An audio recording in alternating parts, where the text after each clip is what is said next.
Hey, welcome to Keight Crafts. I'm Keight. Today I would like to share with you a project that I recently made as a guest designer for your next stamp. Let's get started. So to start, I'm taking this scrap of Bristol smooth cardstock that I had in my stash, and I'm going to stamp out this row of presents from Celebrating You stamp set 3 times. So I've gone ahead and stamped it in the middle of my paper, then I'll shift it up and stamp on the bottom, and then shift it down and stamp on the top. Then I'll take these off camera and die cut them with the coordinating dies. So the reason why I want to stamp these out 3 times is because I'm going to do a little bit of fussy cutting. And the reason for the fussy cutting is because I'm going to layer these and create like a 3-dimensional row of presents.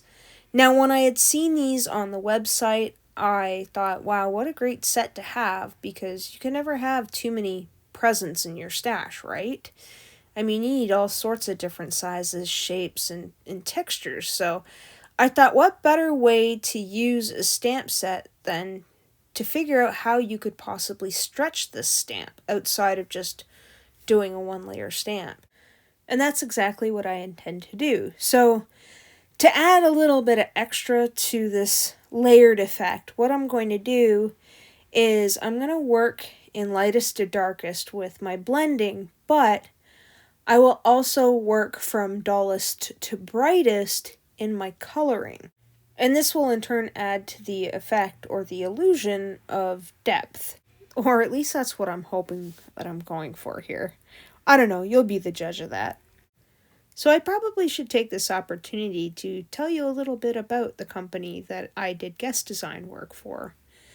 Your Next Stamp is a small company that offers stamps, dies, stencils, and a few other products which are kind of neat. They are located in Waterloo, Ontario, Canada, which is my province. I believe they're about 3 to 4 hours north of me, maybe 4. They're not too far from Toronto, but they're the south side of Toronto, if you know what I mean, geographically speaking. Anyway, YNS, as they're known for short, officially launched in August of 2009, so they're roughly about 13 years old by the time of this recording. Oh, another thing that's really cool about them is that they have a blog that you could also go and check out and read. And I'll try to remember to leave the link of the blog in the description box below, as well as all the products that I used today from their shop. Anyway, this blog that they have is pretty cool because they have a section where you can enter in for challenges. Now, they have a bi-weekly challenge, which means that they have a challenge every other week, so 2 challenges a month, and you're allowed to enter 3 entries of new projects that you've been working on. And this gives you 3 chances to win a prize, which could be a voucher for their store, or if you're lucky and they like what you enter, they might contact you as a guest designer, because they're always looking for, an extra person here and there for, more talent, because this card community is just that cool. Anyway, that's how I ended up with getting a guest design spot for Your Next Stamp. I had come across them on a blog post for I think it was a giveaway that they were doing. I can't remember which, but I ended up entering the giveaway and I won. And I thought, well, if I won, I might as well check out their store, which I had never done before. And I was quite pleased to learn all that I learned about them. Them being from Canada and a small family-run store. And, truth be told, I was quite impressed with the pricing of all of their stamps and dies and stencils and stuff like that I couldn't resist. So I ended up ordering a few things for Halloween and a few things for Christmas. And I figured, well, since I'm ordering all this stuff, I might as well enter in one of their challenges. And that's what I did. I'd actually posted that challenges video, I think at the beginning of October. It was the one that I did where I did a row of pumpkins and a Twilight Zone style door and kind of like a brick background with a hero art stamp. I thought it was pretty neat. Anyway, that was the one that I'd entered into their blog post challenge, and I was contacted a little while later asking if I would be interested, and I thought, holy doodle, that is cool, literally. So I agreed, and here we are. I am creating my first guest design team card.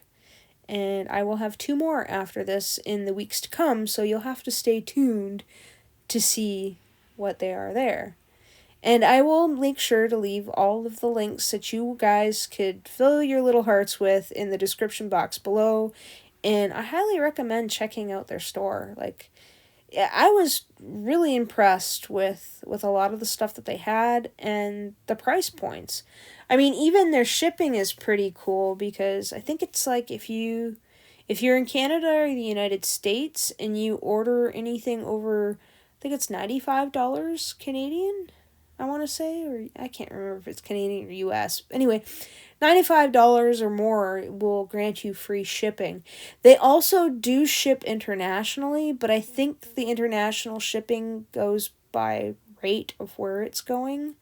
I'm not sure. I don't think I've ever shipped anything internationally other than like a Christmas card somewhere. So I can't comment on that really.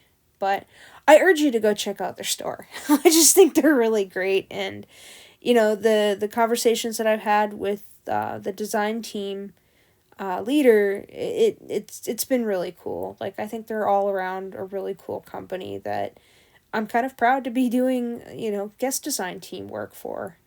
And, yeah, sorry while I gush.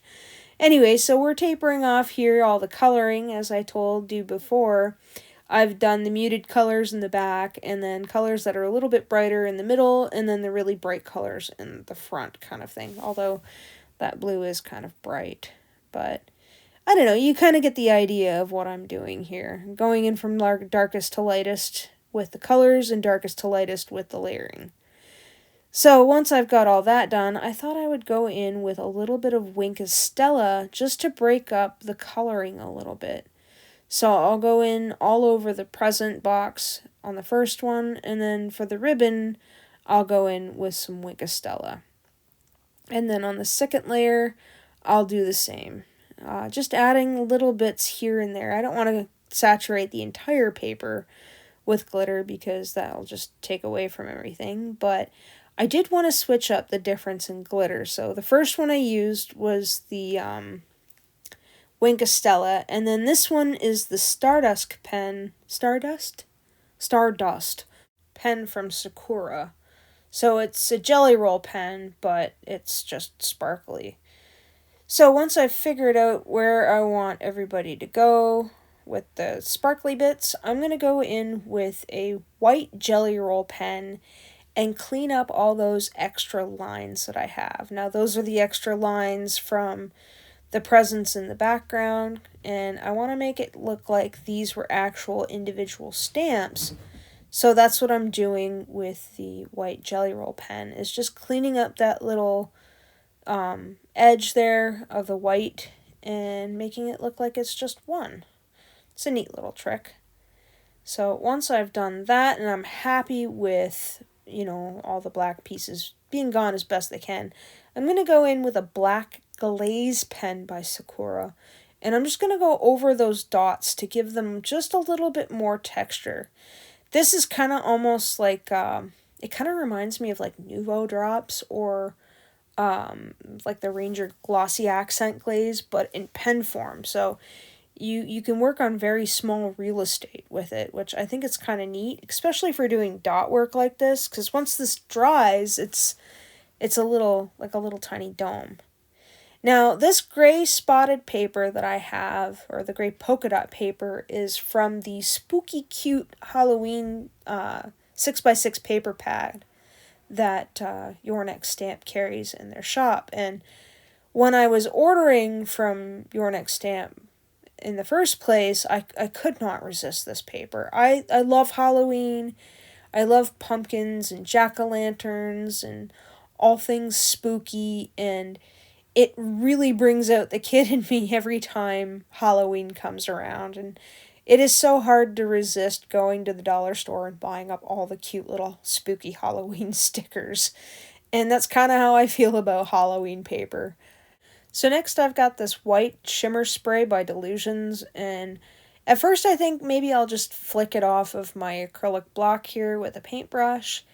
And I found that the splatter just kind of, it blended in too much, and I wanted something a little more bold. So I end up going in and just spritzing and getting the globs of the spray. And then I go in with some shimmer spray by Avery, Elle, just to give it a hint of more of like a festive feel to it. So when you tilt it in the light, you get that extra shimmery goodness. And because I'm impatient, I'm going to heat that with my heat tool to dry everything up. And then I can set that off to the side to work on the next bit. And that next bit would be the sentiment. So what I'm doing is I'm taking the happy birthday bit from the Celebrating You stamp set, and I'm stamping that out a whole bunch of times because I think my ink on 3 is a little bit dry, or getting a little bit dry, so I find I have to stamp a little bit more. So once I'm happy with the saturation, I have taken that off camera and cut it down to, well, just under an inch. And then I've got this Memory Keeper's mini envelope maker, and I'm just using the one side just around the edges just to kind of give it a little more of a less angled feel. So once I'm happy with that, I don't want to leave it as is, so I'm going to go in with whatever's left over on my, I think this is my black soot brush for my Oxide inks, and I'm just kind of going around the edges, just almost like I'm dipping the edge of the paper into the bristles and then smoothing it out kind of thing. So once I'm happy with that, we are going to glue the layers of presents together. And all I'm doing is taking the middle ground, and then I'll glue that to the background with my tweezers, because fat fingers always get in the way. And then while the glue is still wet, I'll just kind of even everything out to make sure it's all lined up, and then I'll repeat the process for this. Again, I will make sure that there's an adequate amount of glue on the back side. I mean, you could use tape runner, but you probably wouldn't get as much wiggle room as you would with liquid glue. And I'll set a block on that and walk away, come back after it's been sitting there for a few minutes, and then I will do the same process for the front. So you can't really see it on camera right now, but when you tilt the card to the side and whatnot, you notice it a lot more, like when you move around the presents and stuff. Like on camera right now, it doesn't look like much, but you'll see in a little bit. So once I'm done with the whole gluing bit and lining everything up, I will put another block on this and let this sit for a while so that the glue has time to set. And once the glue is set, I'm going to take some double-sided foam tape and cut a strip out big enough to cover the back side of my happy birthday sentiment. And then I'll figure out where I want to put everything.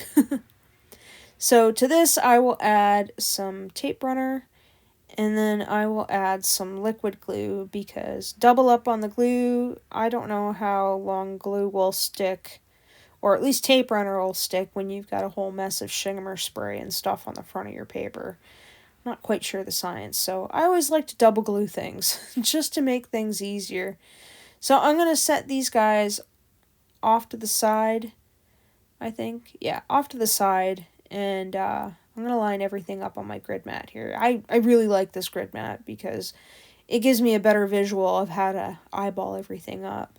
So once I've stuck that down, I'm going to flip it around, and then I'm going to put the sentiment on top.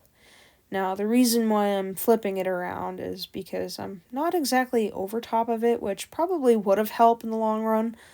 But if I did that, then all you would see is the back of my head, or my big fat head would probably just knock the camera over, because the camera's not that far off from my workstation.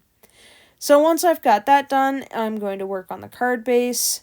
So I've cut out a card base of 4.25, or 4 1/4, sorry, by 5.5, and I flipped it inside out, so that way I can put the sentiment on the inside. Now this sentiment also comes with the stamp set, so I was quite pleased to see that you have a whole card in one stamp set, and it's simple.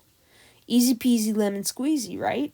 So I'll ink that up a few times and make sure it's nice and crisp, and then I'll flip it around again, and then I'm going to add some more tape runner to my front card panel and make sure that all the edges will be able to stick down. And then, of course, I'll go in with some liquid glue because I'm always worried about things peeling apart. Like, some people don't keep their cards, but some people do keep their cards, and I don't have a particular recipient to go for this card, so I just want to make sure it stays glued down for a long time. So once I'm happy with everything, I will mash that down.